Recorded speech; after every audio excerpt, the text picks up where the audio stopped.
আকাশবাণী খবর পড়ছি সুদীপ বসু। এখনকার বিশেষ বিশেষ খবর হল, কেন্দ্রীয় মন্ত্রিসভা আজ আঞ্চলিক সংযোগ প্রকল্প পরিমার্জিত উড়ান প্রকল্পের জন্য 28,840 কোটি টাকা বরাদ্দ করেছে। মন্ত্রিসভা অভিবাসন, ভিসা, বিদেশি নিবন্ধন ও ট্র্যাকিং IVFRT প্রকল্পের মেয়াদ 5 বছর বাড়িয়েছে। লোকসভায় আজ অর্থ বিল 2026 ধ্বনি ভোটে পাশ হয়েছে। রাজ্যসভায় আজ তৃতীয় লিঙ্গের ব্যক্তিদের অধিকার সংরক্ষণ সংশোধনী বিল 2026 অনুমোদন পেয়েছে। পশ্চিম এশিয়ার সংঘাত নিয়ে আলোচনার জন্য সরকার আজ এক সর্বদলীয় বৈঠক ডেকেছে।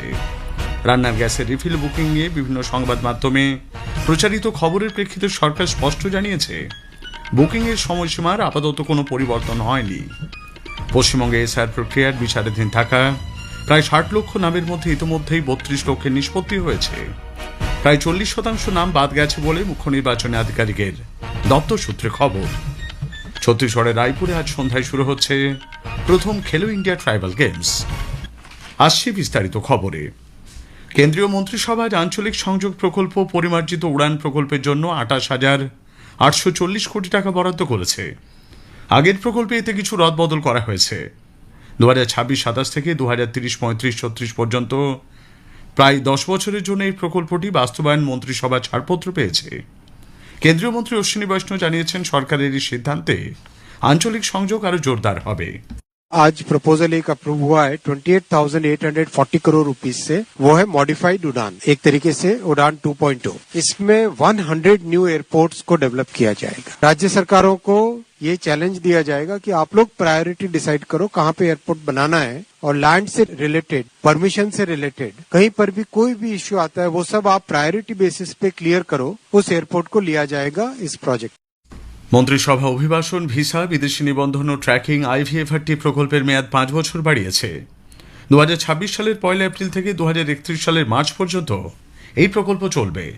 इसमें बहुत फोकस दिया जाएगा जो आज की AI बेस्ड टेक्नोलॉजीज हैं, आधार का जिस तरह से आइडेंटिफिकेशन बेस्ड टेक्नोलॉजीज के लिए जो बहुत ज्यादा चीजें एडवांस हुई है, उन सब का उपयोग इसमें किया जाएगा और पूरे के पूरे कोर इंफ्रास्ट्रक्चर को मॉडर्नाइज किया जाएगा। एक तरीके से लेगेसी इंफ्रा चला आ रहा था जिसमें सॉफ्टवेयर अपग्रेड करते थे, लेकिन जरूरत है कि उसको कम्प्लीटली एकदम पूरी तरह से अपग्रेड करे, कोर इंफ्रा को ही उसका चेंज करे।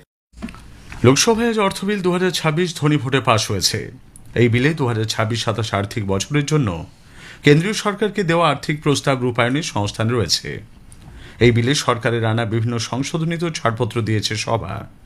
বিল নিয়ে আলোচনার জবাবি ভাষণে অর্থমন্ত্রী বলেন, সরকার MSME, কৃষক ও সমবায়গুলির ক্ষমতায়নের লক্ষ্যে কাজ করছে, কারণ তারাই রয়েছে কর্মসংস্থান সৃষ্টির কেন্দ্রবিন্দুতে। পশ্চিম এশিয়ার পরিস্থিতি উল্লেখ করে অর্থমন্ত্রী বলেন, এই চ্যালেঞ্জ মোকাবিলায় সরকার সব রকমের পদক্ষেপ নিচ্ছে। বিরোধীরা এই কাজে সরকারকে সহায়তা না করে ভুল প্রচারের মাধ্যমে জনগণকে বিভ্রান্ত করছে। রাজ্যসভায় আজ তৃতীয় লিঙ্গের ব্যক্তিদের অধিকার সংরক্ষণ সংশোধনী বিল 2026 পাশ হয়েছে।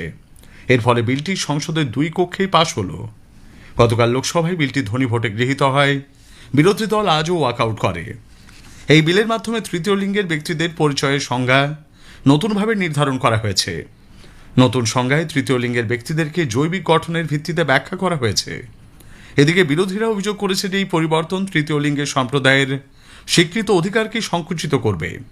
বিলটি আইনি কাঠামোকে আরও স্পষ্ট ও কার্যকর করার উদ্দেশ্যে আনা হয়েছে বলে কেন্দ্রীয় সরকার জানিয়েছে। রাজ্যসভায় আজ কেন্দ্রীয় সশস্ত্র পুলিশ বাহিনী সাধারণ প্রশাসন বিল পেশ করা হয়। কেন্দ্রীয় স্বরাষ্ট্র প্রতিমন্ত্রী নিত্যানন্দ রায় বিলটি উপস্থাপন করেন। এই বিলের লক্ষ্য হল গ্রুপ এ, জেনারেল ডিউটি অফিসার এবং অন্যান্য আধিকারিকদের নিয়োগ ও চাকরির শর্তাবলী নিয়ন্ত্রণ। প্রস্তাবে বলা হয়েছে, ইন্সপেক্টর জেনারেল পদে মোট শূন্য পদের 50%, অতিরিক্ত মহানির্দেশক পদে ন্যূনতম 67% এবং বিশেষ মহানির্দেশক ও মহানির্দেশক পদে সমস্ত শূন্য পদ ভারতীয় পুলিশ সার্ভিস বা IPS কর্মকর্তাদের ডেপুটেশনের মাধ্যমে পূরণ করা হবে। ইন্ডিয়া AI মিশনের আওতায় মোট 190টি প্রকল্প অনুমোদিত হয়েছে বলে কেন্দ্রীয় সরকার জানিয়েছে। এর মধ্যে 78টি সরকারি সংস্থার সঙ্গে, 46টি স্টার্টআপ এবং MSME সঙ্গে এবং 27টি গবেষক বা একাডেমিয়ার সঙ্গে যুক্ত প্রকল্প। লোকসভায় এক প্রশ্নের লিখিত জবাবে ইলেকট্রনিক্স ও তথ্য প্রযুক্তির প্রতিমন্ত্রী জিতিন প্রসাদ আজ এই তথ্য দিয়েছেন। প্রধানমন্ত্রী নরেন্দ্র মোদী আগামী 29 মার্চ রবিবার আকাশবাণীতে মন কি বাত অনুষ্ঠানে দেশ বিদেশের মানুষের সঙ্গে তাঁর চিন্তাভাবনা ভাগ করে নেবেন। এটি হবে মাসিক এই বেতার অনুষ্ঠানের 132তম পর্ব। আকাশবাণী ও দূরদর্শনের সবকটি চ্যানেলে সকাল 11টা থেকে এই অনুষ্ঠান শোনা যাবে। আজকের প্রসঙ্গের এবারের বিষয় গ্রামীণ অর্থনীতিতে পাট চাষ ও পাট শিল্প। এই নিয়ে jute corporation of India general manager Kalyan Kumar মজুমদারের সঙ্গে কথা বলেছেন অভিজিৎ চক্রবর্তী।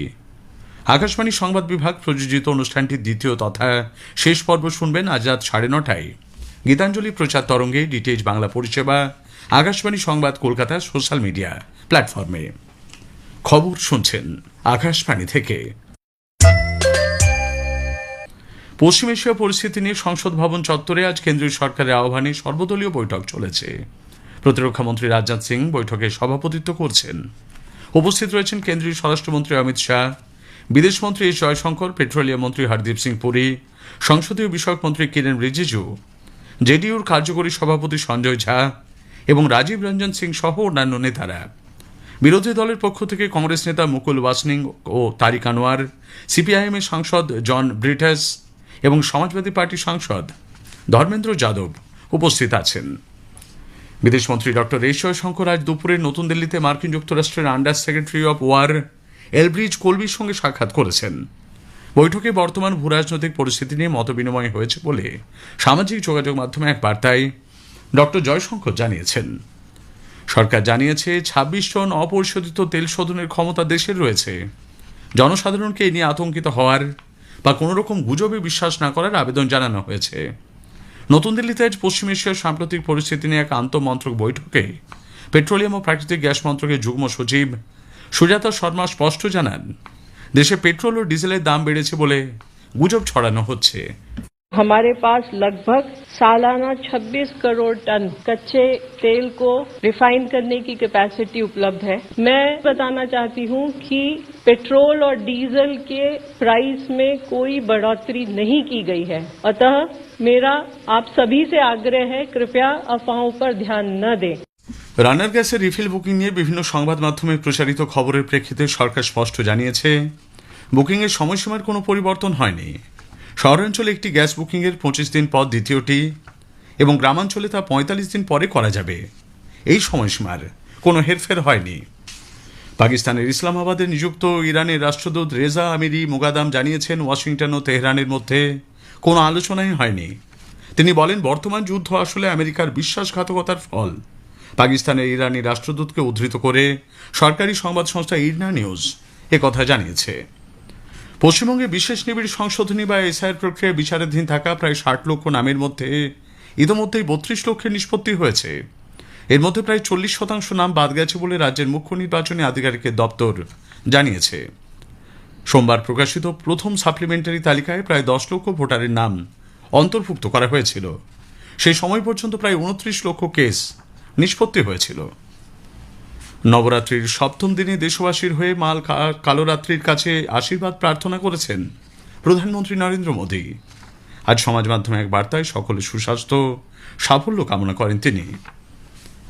আকাশবাণী আগামীকাল থেকে সকালে সম্প্রচার শুরুর সময় জাতীয় স্তোত্র বন্দে মাতরমের পূর্ণ সংস্করণ পরিবেশন করবে। স্বাধীনতার পর থেকে আকাশবাণীর প্রতিটি স্টেশনে তার ঐতিহ্যবাহী সুরের পরই বন্দে মাতরমের প্রথম দুটি স্তবকের সুর পরিবেশিত হয়। বাংলাদেশ আজ পালন করছে গণহত্যা দিবস। 1971 সালের 25শে মার্চ রাতে পাকিস্তানি সেনারা অপারেশন সার্চলাইট নামে ভয়াবহ সামরিক অভিযান চালায়। সেই নৃশংস অভিযানে অসংখ্য মানুষ প্রাণ হারান। দেশীয় শেয়ার বাজারে আজ দারুণ উত্থান লক্ষ্য করা গেছে। আজ বিভিন্ন সূচক 1.5%-এরও বেশি বেড়েছে। বম্বে শেয়ার বাজারের সূচক সেন্সেক্স 1205 পয়েন্ট বা 1.63% বেড়েছে। জাতীয় শেয়ার সূচক নিফটি 394 পয়েন্ট বৃদ্ধি পেয়েছে। ছত্তিশগড়ের রায়পুরে আজ সন্ধ্যায় শুরু হচ্ছে প্রথম খেলো ইন্ডিয়া ট্রাইবাল গেমস। প্রতিযোগিতা চলবে আগামী 3রা এপ্রিল পর্যন্ত। শেষ করার আগে খবরের বিশেষ কিছু অংশ আরও একবার। কেন্দ্রীয় মন্ত্রিসভা আজ আঞ্চলিক সংযোগ প্রকল্প পরিমার্জিত উড়ান প্রকল্পের জন্য 28,840 কোটি টাকা বরাদ্দ করেছে। লোকসভায় আজ অর্থ বিল 2026 ধ্বনি ভোটে পাশ হয়েছে। খবর শেষ হলো।